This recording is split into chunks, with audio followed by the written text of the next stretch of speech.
In recent weeks, APTN News and other news organizations have been reporting on comments made by Manitoba's Minister of Accessibility about an American Sign Language interpreter. Last week, it came to light that Nahanni Fontaine, the minister in question, had blocked every member of the APTN News team on social media. In a statement from the minister on Wednesday, Nahanni Fontaine said, quote, "Immediately upon learning that journalists were blocked on my social media account, I directed staff to reverse the decision. I value the role of the media in our democracy and remain fully open to interviews, questions, and respectful engagement." This week on the Truth in Politics panel, we're asking if it's appropriate for an elected official to block an entire media outlet. With us, as always, Jennifer Laewetz, the CEO of Paskwâw Strategies, and Niigaan Sinclair, a columnist with the Winnipeg Free Press. Jennifer, Niigaan, great to have you with us. Jennifer, as mentioned, Manitoba's Minister of Families, Accessibility and Gender Equality, Nahanni Fontaine, blocked APTN reporters, some as far away as Halifax, digital media editors, even our lineup producer on social media.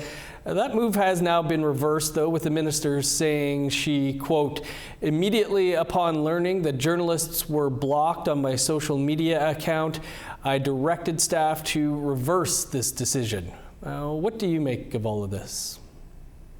Oh, there's a lot of pieces that I can take away from that. The first is that it's always interesting when politicians say out loud that they don't actually manage their own social media. There's nothing that breaks the public's trust like hearing you don't run your own social media, which is very, very common in the political world. It's just one of those things that like nobody really wants to talk about. But I think it also is showing a real culture of what we're seeing with that minister behind the scenes. Like, what do you mean you blocked almost an entire network? It's one thing to block one person if they're going a little hard at you, especially because some journalists have been in instances where they've put politicians in the hot seat and those politicians don't like it. But this was very much like a coordinated effort, and it would have taken a long time.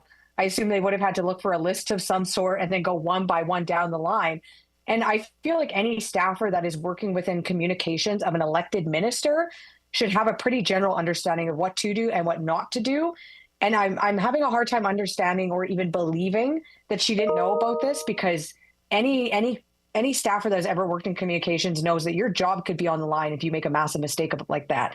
So I would be interested to hear what she's actually planning to do with those staffers that allegedly did this, and also to make sure it never happens again, because you're essentially trying to avoid accountability when you are blocking an entire news network from seeing your social media. Niigaan, your take on whether politicians should be allowed to block members of the media from their social media? It's amateurish, it's petty, and then on top of that, it's also irresponsible. The fact is that as media, our job is to talk about, reflect upon, and then also show the public what politicians are up to, and anything less than that is leading to corruption, to leading to a kind of politics that we may be seeing in areas like the United States, in the White House. And I've gotten quite a lot of criticism this week comparing situations in Manitoba to situations in the United States, but I feel completely confident in explaining this, saying what happens in the United States, what happens in Canadian media in Ottawa, it also happens in Winnipeg.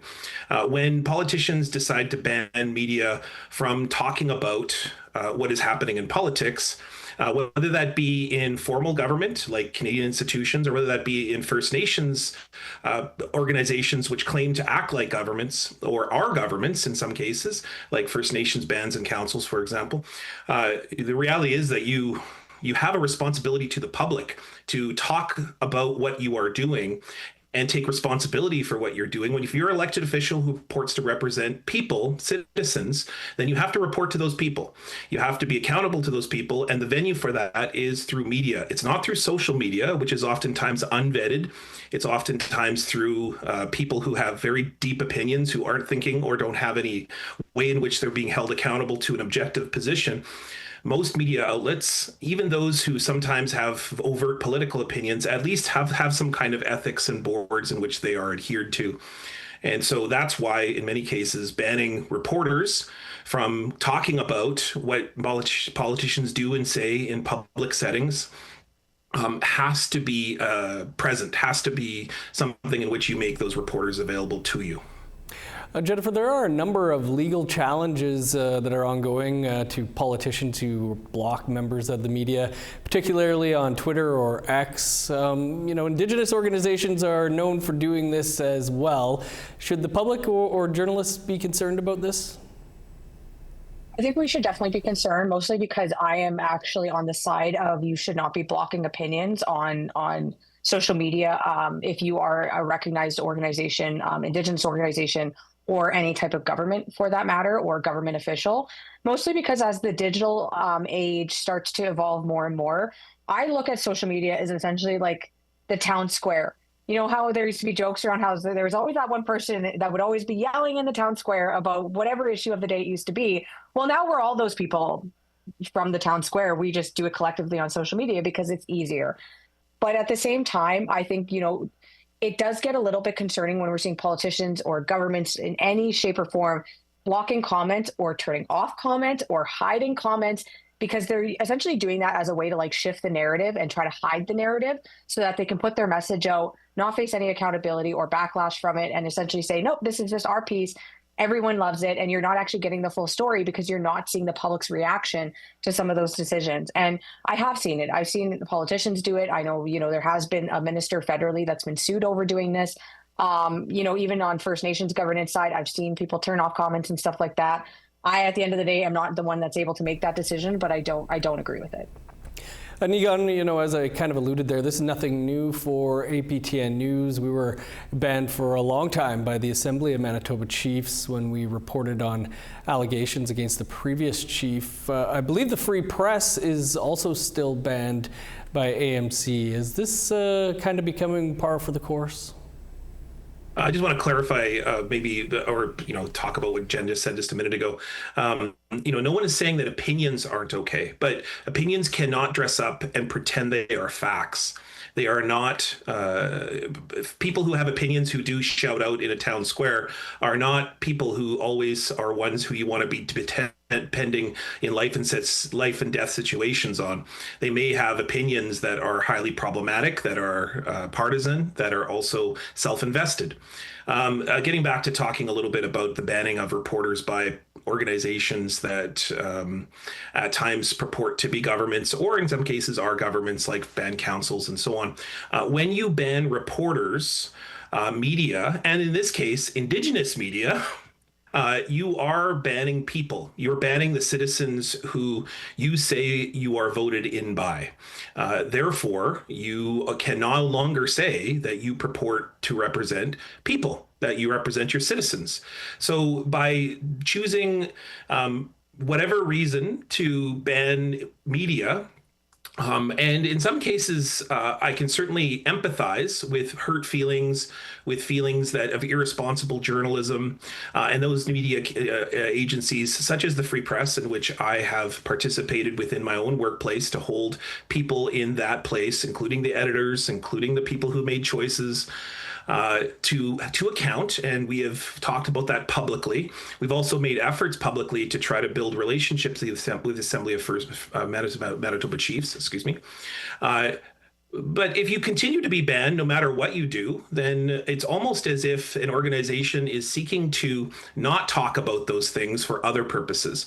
Or a simple way of thinking about it is that if you're not willing to be accountable to the stories that you are telling, then others will make up the stories for you. And I think that's just simply irresponsible for organizations to not want to work with media who have objective ethics. They have boards in which they have to deal with, and certain ways and accountability, particularly from readers.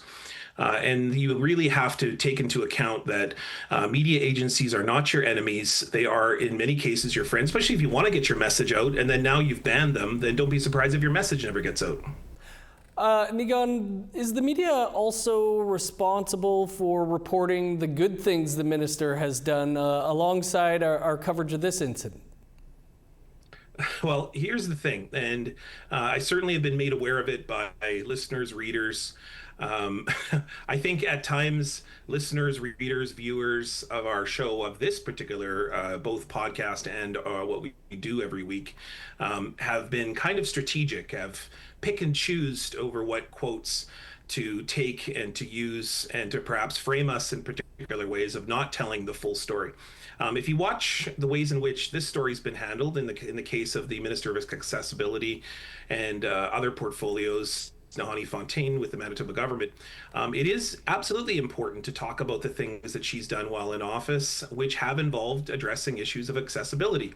Yes, absolutely, she made a mistake. Yes, she did make a egregious error. And I think that the Manitoba government has said, Premier Wabkanu has said that she's not going to be removed from that portfolio. And this story seems to be not going away, which suggests that maybe those who are feeling represented by that portfolio may not be comfortable with her continuing as minister. That time, and that's for citizens to decide, not for anyone on a panel to decide this. But at the same time, for media, our job is to tell the fullest story possible. Our job is not to slant. Our job is not to pick and choose and checkerboard. We have to be able to be responsible and ethical, and that means we have to tell the full story of someone's career, the work in which they've done, and not focus solely, although we may focus for a short period, on one singular incident, either positive or negative. Jennifer, moving on to a different topic, but sticking with social media, some big changes are coming at TikTok Canada, including the Indigenous Accelerator Program being axed, as well as some other sponsorships there. What's happening and what could the changes mean for Indigenous creators? Yeah, well, we've been hearing about this for quite a while, about the ban on TikTok potentially coming. It was a pretty big thing in the United States. And then one of the first things that President Donald Trump did was reverse the ban on TikTok, which I think was all coordinated to make him look good with the younger crowd anyway. But it's been an ongoing issue for years. Obviously, there's been some security issues that the federal government has been concerned about.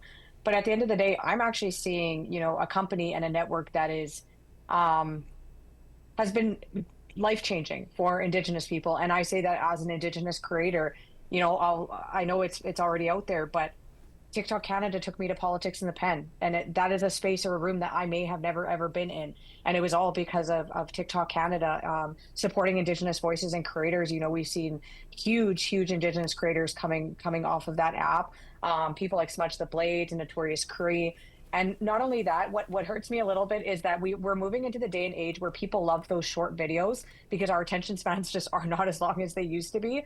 And it's been a way for us to also share our culture in such a really positive way, especially because I'm so used to seeing like the negativity on Facebook, and Twitter is just not the place. But TikTok has really honed in on the creativity that makes us who we are. I'm a large political content creator on TikTok, and then I can shift over to another person and I'm seeing powwow dancing, and then I'm over here and I'm seeing a young Indigenous entrepreneur that has built their business on TikTok. So it's really sad. This is really sad, and I wish the federal government would come back to the table and do a little bit more negotiating or communicating with one another about what we need to do to actually save this app and allow TikTok to operate within Canada and their team. And I have met people from their team, and they are Canadians that live here and have worked and lived and worked here their entire life. They're people just like you and I. So, yeah. All right, you two, we'll leave it there for this week, but appreciate you as always. Thanks.